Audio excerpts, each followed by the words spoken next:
You need to express yourself because people can't read your mind. They need to know if you don't like something. But also, if you don't express yourself, they will be able to write for you a narrative that is untrue to your actual lived experience. They can present how you felt any different kind of way that they want to because you never spoke up for yourself.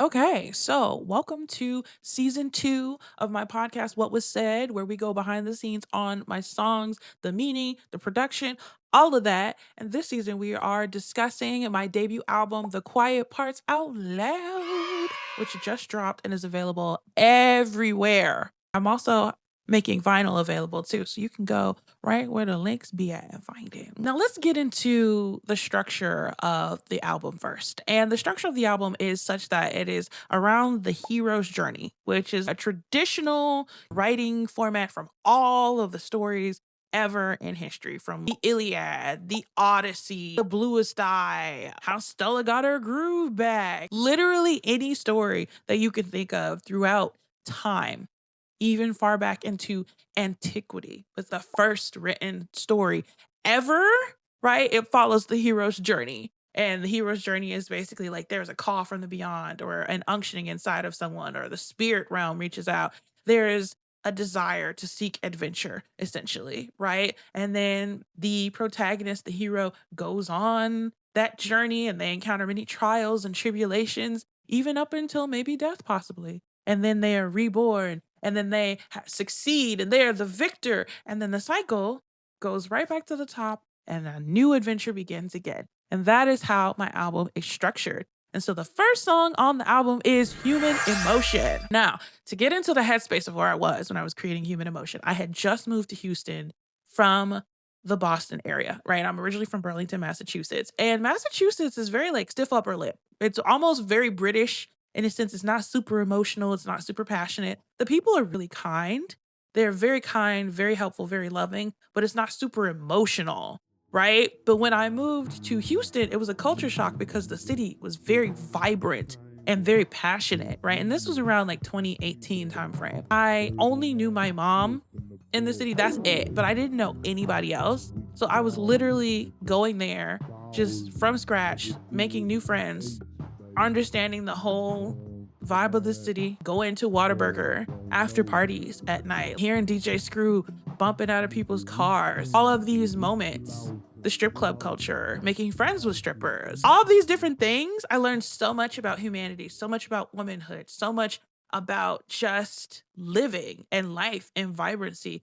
And it instilled a spark in me to be able to authentically express myself because I was at that point a people pleaser, right? And the box that I was in from living up in Massachusetts, being raised up there, it was like this stoic therapy friend. I'm the friend that's always there to help. And my needs were never getting met, right? It was almost like people saw me as a strong black girl, even though like that's not ever anything I wanted for myself. But that was the role that I slipped into, and I didn't feel safe to share my feelings with my friends or even guys I was talking to because I knew that what they expected from me was this very specific way of being and that I would lose them, quote unquote, if I was my most authentic self or if I was angry or whatever. Anything that wasn't perfection, right? Growing up in Massachusetts, I went to Berkeley. I know all the different types of silverware, all of that upbringing. I did not think it was safe to be my most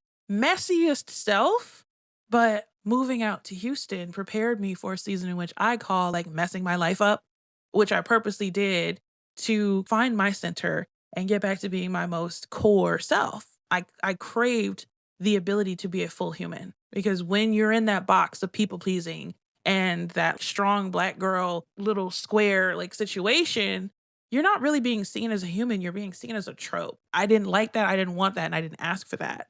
And so Human Emotion, mind you, this was like 2018. So at that time I'm working on songs like What You Need and Found It, all of those, and Found It was my first bop that people really ever resonated with for real, right? But it was supposed to originally be on an EP that was called Human Emotion. but I just sat on Human Emotion and I just worked on it over the past few years and reproduced it 50,000 different ways. Child, I reproduced it in a punk style.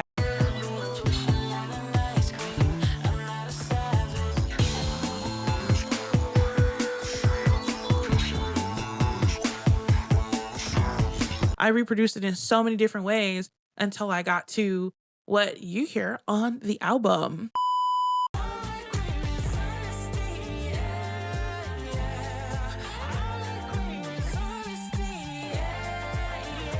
Get ready to party,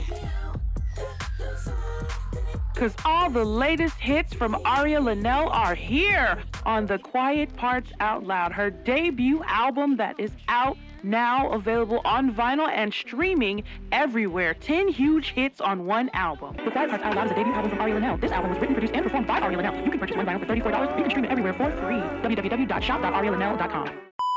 The first person I reached out to work on the track was my bassist, right? So it was John Cat Danny on the bass Bahar, and he is a child of Prince, just like me.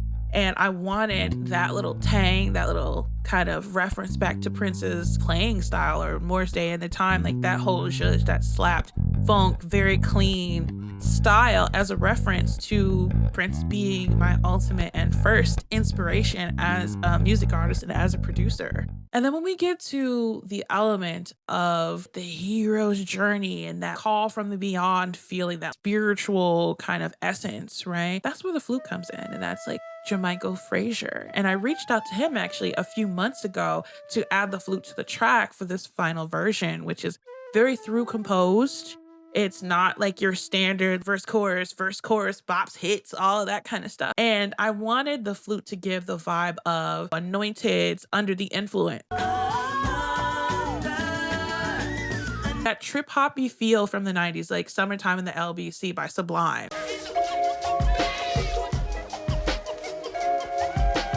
That flute vibe. I have not really heard many people reference that, for real. Like, nobody really references that in like current modern music. So I was like, what if I bring flute back in that vibe? So when we get to the lyrics, right? So remember how I talked about how I had been in this box, this, strong Black girl kind of box. I didn't know how to express myself. I was very much a people pleaser. But a quote that I had stumbled upon from one of my favorite authors, Zora Neale Hurston, found me. And, to paraphrase, she basically said, you got to tell people when they hurt you or else they'll kill you and say that you liked it, right? And she's saying that you need to express yourself because people can't read your mind. They need to know if you don't like something. But also, if you don't express yourself, they will be able to write for you a narrative that is untrue to your actual lived experience. They can present how you felt any different kind of way that they want to because you never spoke up for yourself.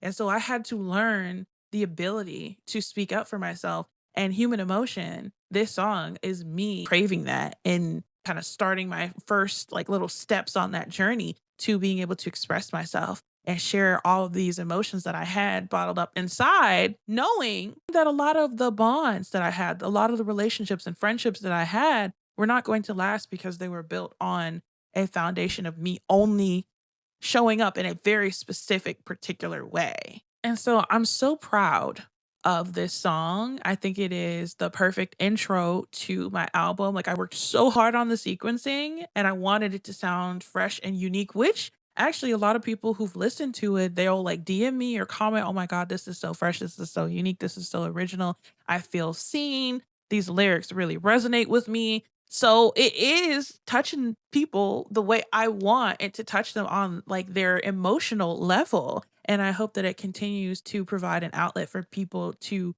like have words for the feelings that they have inside that they don't know how to express regarding this desire to share their human emotions.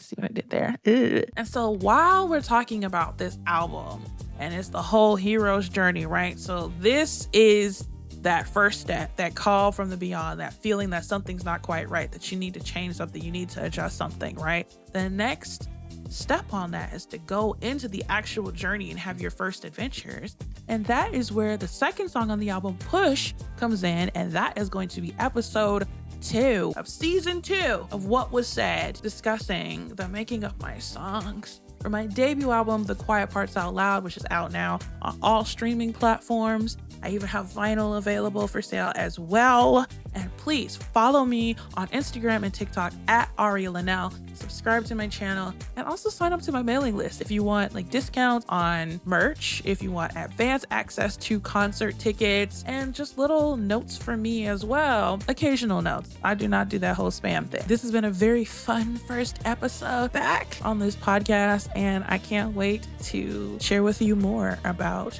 my debut album.